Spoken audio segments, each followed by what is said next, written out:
The game sounds super simple, right? It's all just about buying low and selling high. And actually, the buying low part isn't that hard.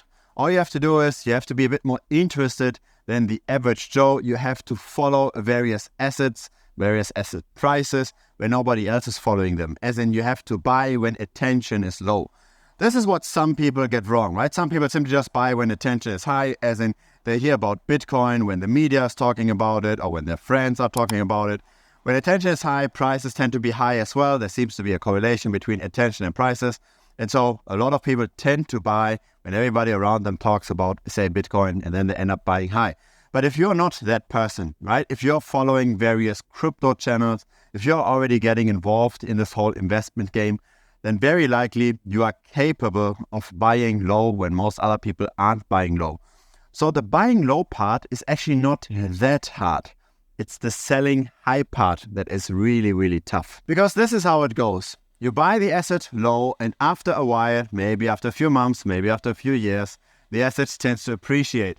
And so you feel very happy about that appreciation. You want this party to continue for as long as possible. And so you want to hold on to the asset for as long as possible. You don't really want to think about selling, because once you're selling, then this nice feeling that you had for all of those months is suddenly gone, and you don't know what else to potentially buy, right? What else to do? Why suddenly stop something that worked so well in the past? And so people simply just don't want to sell. And so psychologically, there's confirmation bias, right? When we want the price to continue to rise, then probably we're only reading news articles that are very bullish, right? We're probably only watching YouTube channels that support our beliefs. We're not really actively seeking out for other opposing opinions. And that's a problem. So psychologically, we've got that confirmation bias, but we even get this reinforced with various algorithms. So if you go on, say, YouTube, right, and you watch certain videos, after a while you get this bubble, as in you only get recommended videos that are similar to the videos you've already watched. So if you already started watching very, say, Bitcoin bullish videos, very likely you're going to get recommended other very bullish videos in the future.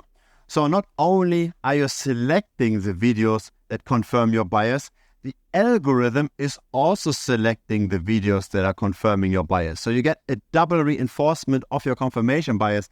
And of course, when prices go up and you want to see them continue to go up, then it's very unlikely that you will get recommended a video that's super bearish that says you should sell. And at the same time, even if there was a video that gets recommended, you're very unlikely going to click it, because again, at least subconsciously, you're seeking out the videos that confirm the beliefs. When you are buying low, there isn't necessarily that problem that strongly, because there's not a lot of content around crypto as a whole anyways, right? Attention is very low, so you probably don't get any videos around crypto recommended whatsoever. But when prices rise, then you do get those videos recommended. And then those videos are most of the time very bullish, even though it might be time to sell. And so here's what I noticed as a creator on YouTube. When you make a video about a cryptocurrency and you praise the cryptocurrency, right? Maybe you bought the cryptocurrency yourself. When you say, I believe that this thing goes up, then you do get a lot of likes. You do get a lot of subscriptions as well. You do get a lot of positive comments. And that's because the people that search for a cryptocurrency, they are relatively likely to already own it or to plan to buy it. And so when you're searching for a cryptocurrency, you do get a lot of investors in that cryptocurrency watching your video. Now, if you talk positively about this, of course, everybody likes it. Everybody wants to share this potentially, maybe even in the communities. If you talk badly about the cryptocurrency, the exact opposite happens. Thus, very often, when it's potentially time to sell anything, right? When you think something is high in value, you might not be as open as a creator to share this in YouTube compared to sharing your buying signals. When you're sharing your buying signals, you get a lot of positive reinforcement by the community. When you are sharing whenever you are selling, people might even get angry at you. So what very often happens is that the buying signals are public, right? A lot of people on YouTube, on Twitter, etc. share whenever they're buying something. When they're selling, they might not say this on YouTube.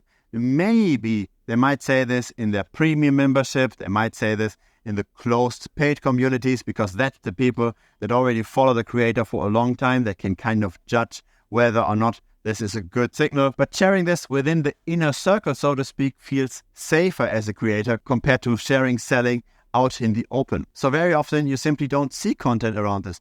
The creators don't publish when they sell. If they say something bad about the cryptocurrency, you're very unlikely going to click it. And because you're unlikely going to click it, also YouTube is very unlikely going to promote it.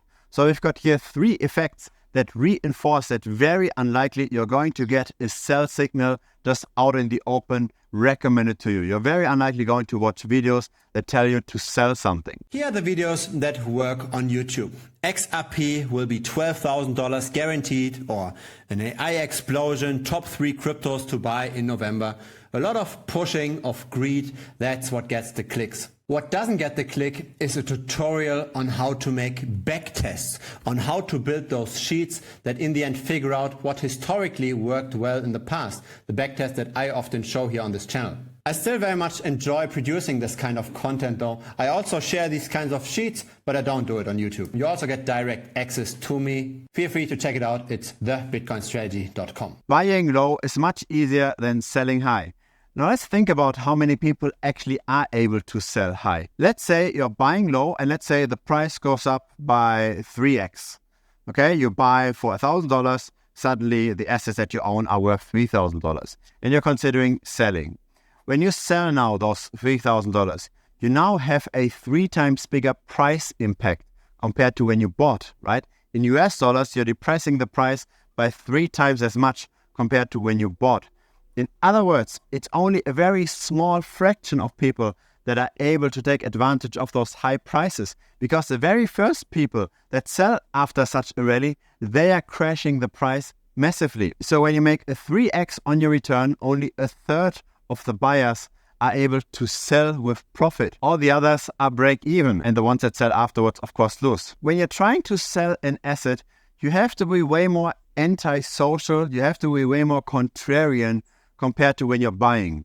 Because when you're buying, again, most people don't even look at the asset. People are mainly indifferent about it. When you're buying, nobody really cares.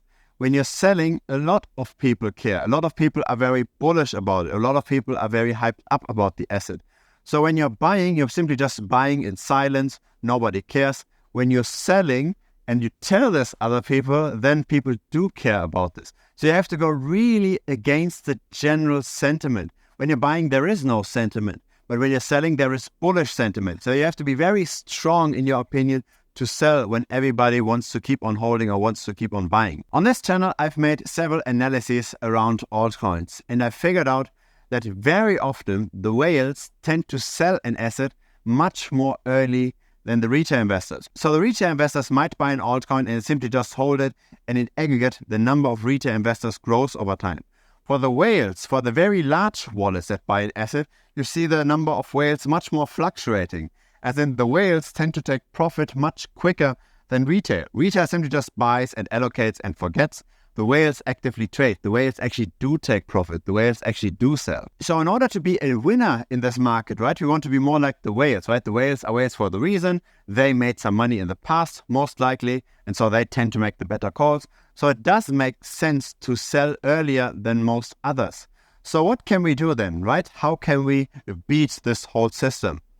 The only way that I personally could find is to try to stick to a system that you previously defined, try to stick to certain rules, potentially quantifiable rules that you then take in order to sell.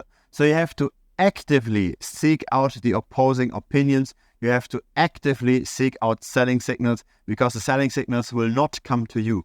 The buying signals are coming to you, but the selling signals are not. So I'm not relying on other influencers telling me when to sell. I'm also not relying on my gut feeling, because my gut feeling obviously tells me that the party should go on forever.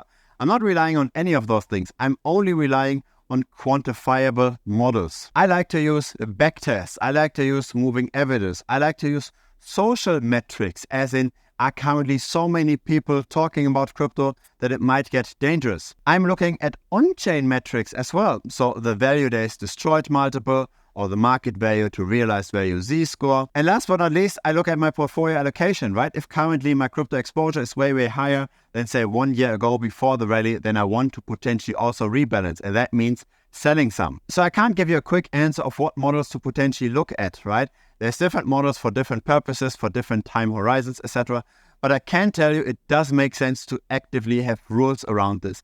If you have a rule for yourself, I will sell when my portfolio weighting is ABC, or I will sell when there's so many new subscribers to all of the crypto channels and I watch this kind of metric for this, or I will sell when the market in aggregate is, say, 3x in profit versus the realized price, or whatever your metric is, right? If you've got something predefined and you say, I will sell maybe that much of my holding in that case, then at least you've got something that you can rely on. At least you don't rely on an influencer suddenly talking about it. Because when you look at this also in the past, right, when you look at prior peaks, you will find pretty much 0 videos that tell you to sell at that peak. Most people just say positive things even when prices are very, very elevated. You will not see in the past how people tell you to sell. Most channels are too afraid to tell you to sell, at least in the public YouTube channels. I am regularly sharing on this channel what kind of metrics I look at, as in I share the screen and I show the on-chain metrics that I find interesting, number of active wallets, market value to realized value Z-score, activity, transaction activity on-chain. I look at all of those kinds of things, and then I very often come to conclusions as well whether or not we're currently cheap or expensive, which doesn't mean when we are expensive that we can't rise further from here, but it does mean that it might make sense to have a bit less allocation, relatively speaking. And of course, vice versa, right? If currently nobody talks about it, or if the price is below the realized price, etc., then I tend to buy in very heavily. I'm also very vocal about those purchases.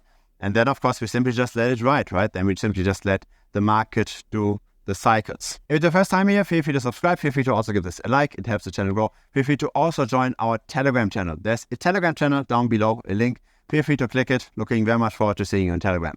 Cheers.